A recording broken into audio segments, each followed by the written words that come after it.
इस वीडियो में आपके साथ IDF यानी इसराइल डिफेंस फोर्सेस के बारे में कुछ शर्मनाक हकाइक शेयर करने जा रहे हैं, जिनको आम तौर पर ना तो इसराइल मंजरे आम पर आने देता है और ना ही इंटरनेशनल मीडिया में ज्यादा बात होती है। इसके अलावा आपको वो कुछ की पॉइंट्स भी बताएंगे जिसकी बिना पर IDF यानी इसराइल डिफेंस फोर्सेस दुनिया भर में इतनी ज्यादा सक्सेसफुल मानी जाती हैं और अपने से कई गुना बड़े अरब ममालिक जिनका डिफेंस बजट भी इसराइल से कहीं ज्यादा है उनको आगे लगा रखा है। IDF यानी इसराइली डिफेंस फोर्सेस को इसराइल की लोकल जुबान यानी हिब्रू में तजाहल कहा जाता है। इसमें इसराइली ग्राउंड फोर्सेस भी शामिल हैं, इसराइली नेवी और एयर फोर्स भी शामिल है। IDF को chief of army staff head करता है। IDF के टोटल एक्टिव सोल्जर्स की तादाद 1,76,500 है। इसका टोटल बजट $20 बिलियन है, जो कि इसराइल की GDP का 5.3% बनता है, जबकि IDF के रिजर्व फौजियों की तादाद 4,65,000 है, जिनको जरूरत पड़ने पर तलब किया जा सकता है।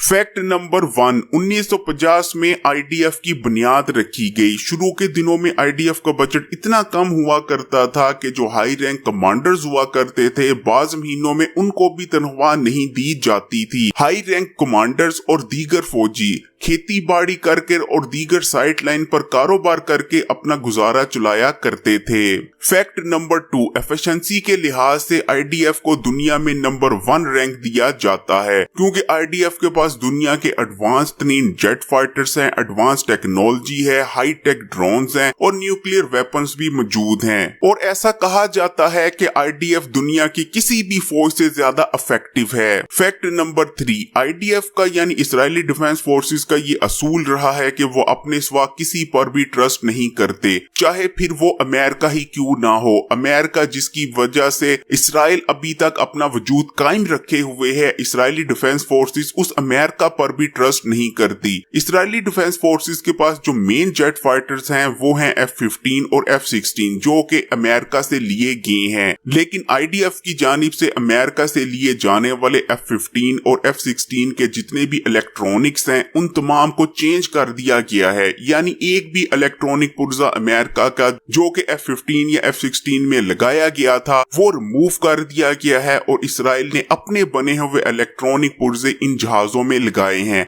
इसराइल की जानिब से इन जेट फाइटर्स की इलेक्ट्रॉनिक्स चेंज करने का मकसद ये है कि अमेरिका की जानिब से कोई भी ऐसा पुर्जा इन जेट फाइटर्स में ना रह जाए जिसके जरिए अमेरिका इसराइल के इन जेट फाइटर्स को ट्रैक कर सके या किसी भी किस्म की जासूसी की जा सके। इसराइल के पास अमेरिका के जदीद तरीन F-35 स्टेल्थ फाइटर भी मौजूद हैं, लेकिन अमेरिका ने अभी तक इन जेट फाइटर्स की इलेक्ट्रॉनिक्स चेंज करने की इजाजत इसराइल को नहीं दी। फैक्ट नंबर 4, इसराइली डिफेंस फोर्सेस में दुनिया में सबसे ज्यादा खवातीन भर्ती की गई हैं। यानी आप कह सकते हैं कि जितने मर्द हैं इसराइली डिफेंस फोर्सेस में, तकरीबन उतनी ही औरतें भी भर्ती की गई हैं। लेकिन इसराइली डिफेंस फोर्सेस में खवातीन को ऐसे मिशंस पर नहीं भेजा जाता जहां आमने सामने की लड़ाई मुतवक्का होती है, बल्कि ऐसे मिशंस पर भेजा जाता है जिनमें फलस्तीनियों के घरों की तलाशी लेनी होती है या फलस्तीनियों को घरों से निकालकर उनकी मार पिटाई करनी होती है और उनको जलील किया जाना होता है, ताकि खवातीन अगर फलस्तीनी मर्दों को मारेंगी, जलील करेंगी तो फलस्तीनियों को ज्यादा तकलीफ पहुंचेगी। इसके अलावा दुनिया भर के जो क्रेडिबल अदारे हैं उनका ये मानना है कि इसराइल में खवातीन को मर्द फौजियों के दिल बहलाने के लिए रखा जाता है। आपको यहाँ ये भी बताते चलें कि इसराइली फौज में खवातीन के साथ सबसे ज्यादा ज्यादती के वाकयात होते हैं। अगर इसराइली फौजियों का एक यूनिट कोई बड़ी कामयाबी हासिल करके आया है तो इस यूनिट को कुछ दिन रिलैक्स करने का टाइम दिया जाएगा। रिलैक्स करने के लिए इसराइली फौजियों के लिए एक खास जगह बनाई जाती है और कुछ फौजियों को ये भी कहा जाता है कि आप अगर अपने घर में जाना चाहते हैं तो घर में चले जाएं, अदरवाइज जो आपके लिए स्पेशल जगह बनाई गई है आप वहां चले जाएं।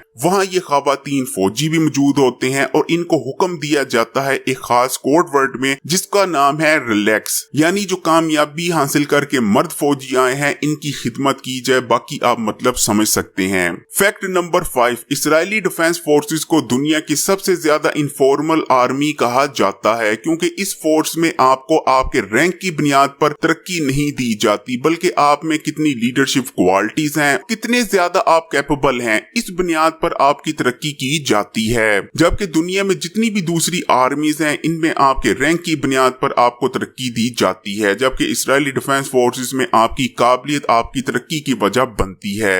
फैक्ट नंबर 6, हर इजरायली शहरी पर यह लाजमी है कि वो अपनी जिंदगी के कुछ साल इजरायली डिफेंस फोर्सेस को दे। अगर मर्द है तो उसको 3 साल और अगर एक औरत है तो उसको अपनी जिंदगी के 2 साल इजरायली डिफेंस फोर्सेस में खिदमात सर अंजाम देनी होती हैं। असल में इसी पीरियड के दौरान ऐसे फौजियों का इंतखाब किया जाता है जो लड़ाई के लिए सबसे ज्यादा अहल होते हैं। उनकी फिजिक्स अच्छी होती है, मेंटल कैपेबिलिटीज अच्छी होती हैं और वो ज्यादा बेहतर तौर पर लड़ सकते हैं। Fact number 7, Israeli defence forces में ऐसे लोगों को भी भर्ती किया जाता है जिनके पास सुनने या बोलने की कुव्वत नहीं होती, यानी गूंगे और बहरों को भी इजरायली डिफेंस फोर्सेस में भर्ती किया जाता है। इनको स्पेशल काइंड ऑफ टास्क दिए जाते हैं जिनको ये आसानी से कर सकते हैं। Fact number 8, Israeli defence forces decentralised approach को इस्तेमाल करते हैं, यानी जो बड़े प्लान्स होते हैं, जो बड़े फैसले होते हैं वो सेंट्रल कमांड लेती है, लेकिन जो छोटे डिसीजन होते हैं, यानी अगर आप पर अटैक होता है तो आपने उसका रिटेलिएशन कैसे करनी है, आपने दुश्मन को जवाब कैसे देना है, ऑन ग्राउंड क्या कार्रवाई करनी है, वो जो छोटा यूनिट होता है, जो लोकल यूनिट होता है, ये फैसले वो लेता है। इसी वजह से इजरायली डिफेंस फोर्सेस को दुनिया की सबसे ज्यादा तेज तरीन फैसले लेने वाली आर्मी कहा जाता है। एक्सपर्ट्स का मानना है इसीलिए इजरायली डिफेंस फोर्सेस अरब ममालिक की फौज से आगे हैं, क्योंकि अरब ममालिक की जितनी भी अफवाज हैं वो सेंट्रलाइज अप्रोचेस इस्तेमाल करती हैं, क्योंकि अगर उन्होंने किसी भी किस्म का कोई फैसला लेना होता है, चाहे फिर उन पर हमला हो जाए और उसका जवाब ही क्यों ना देना हो, वो बादशाह के हुक्म का इंतजार करते हैं, जिसमें बहुत लेट हो जाता है और तमाम मामला हाथ से निकल जाते हैं। जबकि इजरायली डिफेंस फोर्सेस पर अगर कोई हमला होता है तो लोकल क़यादत ही तमाम फैसले लेती है और इसीलिए शायद इजरायली डिफेंस फोर्सेस तमाम अरब ममालिक से आगे हैं। कुछ डिफेंस एक्सपर्ट्स के मुताबिक इजरायली डिफेंस फोर्सेस दुनिया का सबसे बड़ा चकला है, जहां मुख्तलिफ मर्द रखे गए हैं जिनको इस लालच पर काम करवाया जाता है, रिजल्ट्स देने का कहा जाता है कि कामयाबी की सूरत में उनको औरतें मिलेंगी। आप लोगों का इस बारे में क्या ख्याल है? कमेंट करके अपनी राय का इजहार जरूर कीजिएगा और इस वीडियो को